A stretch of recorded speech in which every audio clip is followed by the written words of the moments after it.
What's up guys, this is Juan from Cosmic Fury, and on this episode I'll be doing a review on Gotham by Midnight, issue number 1. As majority of DC titles consist of spandex and superheroes, Gotham by Midnight gets shoved under the rug pretty easily unless you're a Batman fanatic and dwell a lot in its expansive universe. So far under the rug, I didn't even know this series existed. It's one of those random reads on a random back issue series of which its debut cover art caught my attention. It's an art style of which I recognize, and from there it caught my attention. And now, this video review. So now I want to talk a little more on the creative team on who's involved in this series. On the creative team we got writer Ray Fox, and handling the art duties will be Ben Templesmith. To be honest, there's not a lot of Batman titles of which I dive into, but the one Ray Fox is heavily involved in is Batman Eternal. Like a smack load of 52 issues to date. So besides Batman, and other projects includes Constantine, Intersect by Image Comics, and one of my favorites, Justice League Dark. From there I could roughly have a feel of what Ray Fox has to offer in Gotham by Midnight. Moving on to Ben Templesmith. His art style is what got my attention in the first place. Instant memory of a video game promo of Dead Space on YouTube back in the day. The art style is cartoony but downright gritty and gloomy. It shines the most when scenes turn into dire situations, especially in a horror genre. It draws you in, makes you feel uncertain if things are gonna be alright in the end. Much of this can be seen in Dead Space Extraction, 30 Days of Night, Hellspawn, and of course, Gotham by Midnight. So here's a little synopsis for you.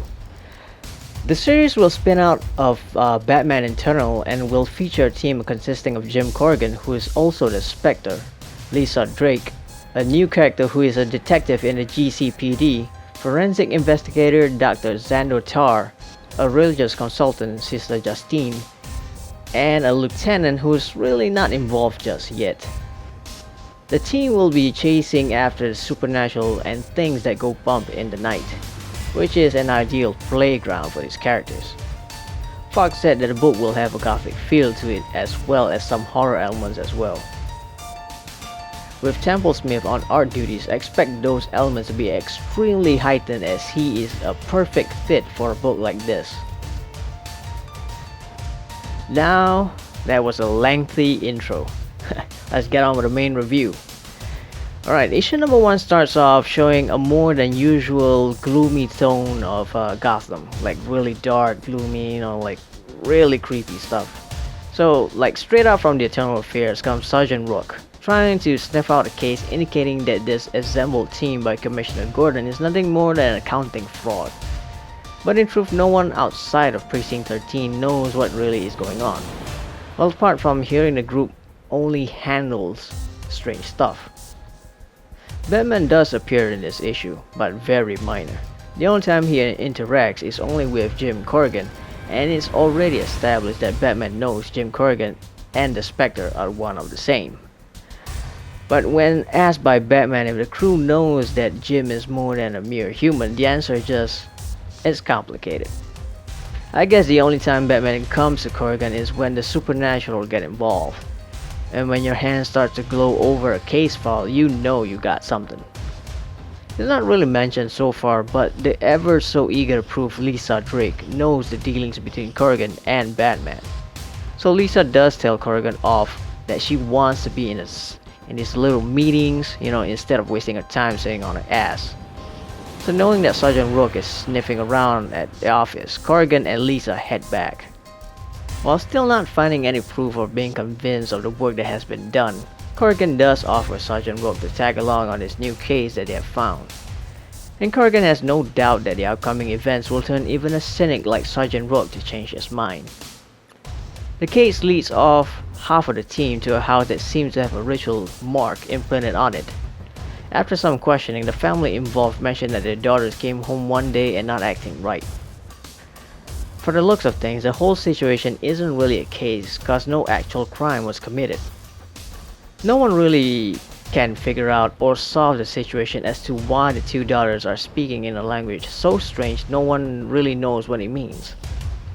And the only thing that seems to be in evidence are the sets of clothes that the two girls were in when they got home, of which was covered in mud, but seeing with very little leads.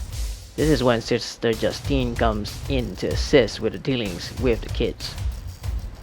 After a phone call from the office, Corrigan gets a tip and brings along Sergeant Rook to a place called Slaughter Swamp State Camp.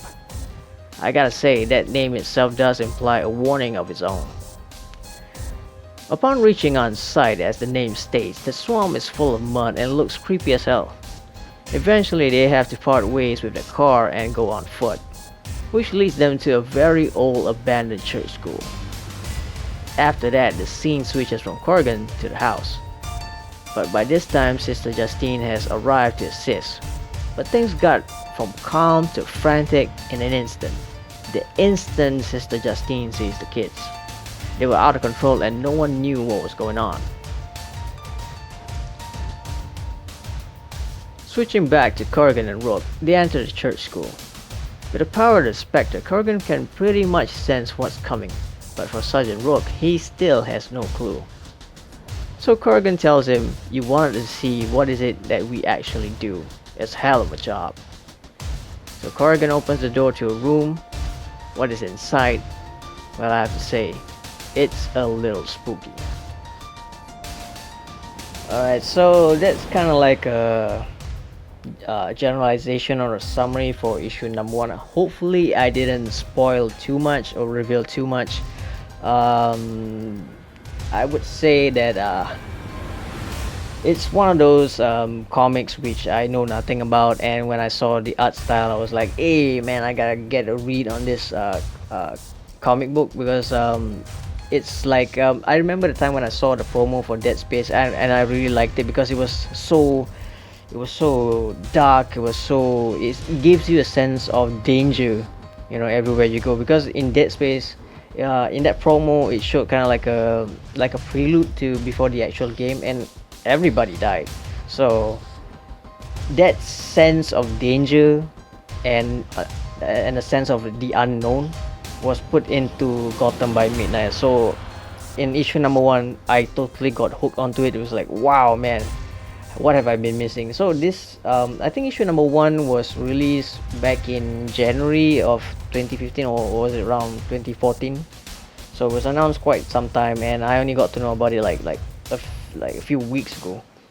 And I gotta say, like the art style, even though it's not the normal usual like clean superhero-y kind of like colorful kind of art style, but it fits to the genre of horror, which really I would say a good balance of, you know, horror and that type of art style.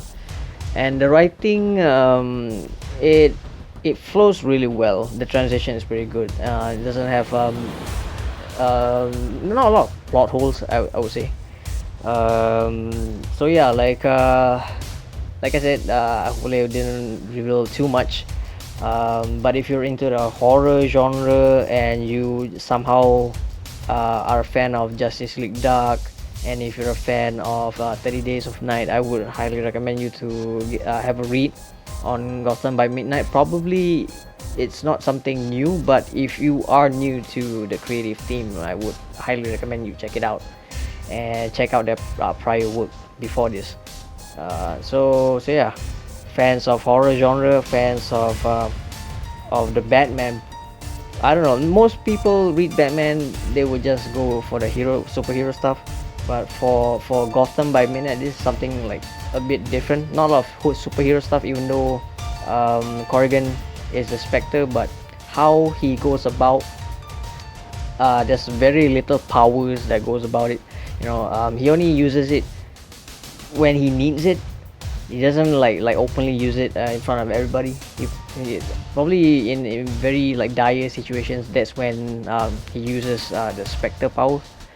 So it's very human that goes about it, apart from the supernatural stuff. So I really like the way Ray Fox does it in his writing.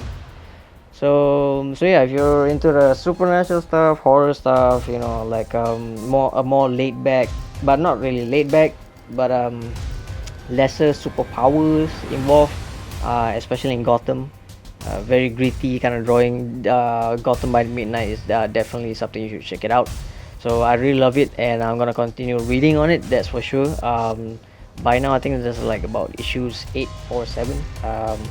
So I definitely gonna get up to speed and read more of it, and definitely do more reviews on the series. So yeah, this is one from Cosmic Fury, and like, comment, and subscribe. Cheers.